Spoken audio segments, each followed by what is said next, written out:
Market में घुसते ही संजना की नजर शोरूम में टंगी एक खूबसूरत साड़ी पर अटक गई। शोरूम काफी बड़ा था। जाहिर था कि वहां कोई मोलभाव नहीं चलेगा, लेकिन संजना खुद को अंदर जाकर साड़ी की कीमत पूछने से नहीं रोक पाई और अंदर चली गई। इत्तेफाक से वहां उसे अपनी सहेली मोनिका मिल गई। अरे मोनिका, तुम यहां? संजना ने आश्चर्य से पूछा। हाँ संजना, इनसे मिलो, मेरे हस्बैंड। इनका ट्रांसफर यहां चंडीगढ़ में हो गया है। करवा चौथ पर मुझे साड़ी दिलाने आए हैं, मोनिका ने इतराते हुए कहा। मोनिका के सामने एक से बढ़कर एक महंगी और सुंदर साड़ियां बिखरी पड़ी थी।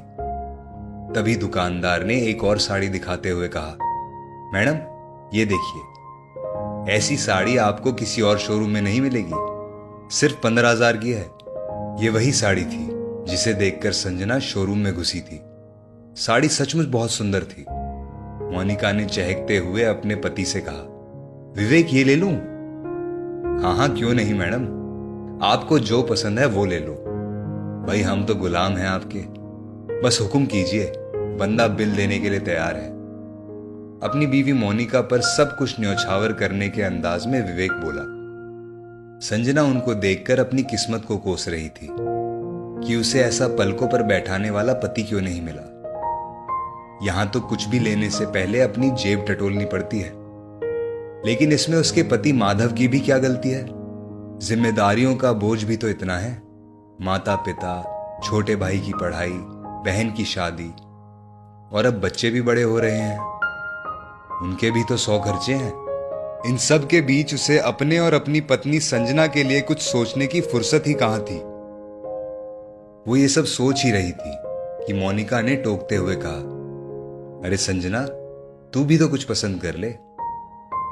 हाँ, वो आज तो बस मैं यूं ही देखने आई थी, कल तुम्हारे जीजा जी के साथ आऊंगी, संजना ने बहाना बनाते हुए कहा। जाते समय दोनों सहेलियों ने एक दूसरे का फोन नंबर भी ले लिया। घर जाकर वो कुछ उदास सा महसूस कर रही थी। शायद अभी भी वो मोनिका और विवेक के बारे में सोच रही थी। अपने पति माधव से तो उसे इतने महंगे उपहार की कोई उम्मीद नहीं थी, फिर भी उसने माधव का मन टटोलने की कोशिश की। माधव, तुम्हें पता है आज मार्केट में मुझे मेरी सहेली मोनिका मिली थी। उसके पति ने उसे करवा चौथ के लिए 15,000 की बहुत सुंदर साड़ी खरीद कर दी है। माधव ने अपनी ही धुन में बस हुंकार भर दी, जैसे उसने ठीक से सुना ही नहीं। संजना ने भी दोबारा बोलने की जहमत नहीं उठाई और अपने काम में लग गई। करवा चौथ के दिन संजना पूजा के लिए तैयार हो रही थी कि तभी मोनिका का फोन आया।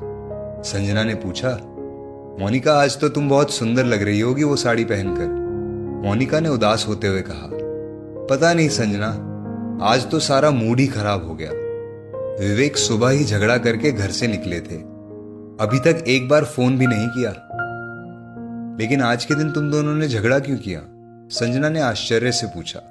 क्या बताऊं यार, मैंने तो सिर्फ साड़ी के साथ पहनने के लिए डायमंड नेकलेस की फरमाइश की थी। आखिर उसके लिए इतना मुश्किल व्रत करती हूं, तो उसका भी फर्ज बनता है कि मुझे खुश रखे। संजना शांत रह मोनिका की बातें सुन रही थी। क्या एक पत्नी सिर्फ महंगे उपहार के लिए व्रत करती है? ये कैसा व्रत है जिसमें प्यार और समर्पण की भावना ही ना हो? तभी माधव ने आकर संजना को एक पैकेट दिया। खोलकर देखा तो उसमें वेजिटेबल चॉपर था। संजना ने आश्चर्य से पूछा, ये क्या है? माधव ने मासूमियत से कहा, वो सब्जियां काटते हुए तुम्हारी उंगलियां कट जाती है ना, इसलिए इस बार यही उपहार मुझे ठीक लगा। संजना पति की मासूमियत पर मुस्कुरा दी। पति की इस परवाह ने उसे दुनिया का सबसे अनमोल उपहार दे दिया था। दोनों ने चांद देखकर पूजा की और अपना व्रत खोला। चांद भी उनके निस्वार्थ प्रेम पर मुस्कुरा रहा था। दोस्तों, इस स्टोरी को लेकर आपकी क्या राय है नीचे कमेंट सेक्शन में लिखकर हमें जरूर बताएं। और स्टोरी पसंद आई हो तो लाइक शेयर जरूर करें। आपका एक एक शेयर हमारा मनोबल बढ़ाता है। ऐसी ही बेहतरीन स्टोरीज आपके सामने प्रस्तुत करने के लिए मिलते हैं एक और बेहतरीन कहानी के साथ जल्द ही। तब तक के लिए अपना और अपनों का ख्याल रखें। धन्यवाद।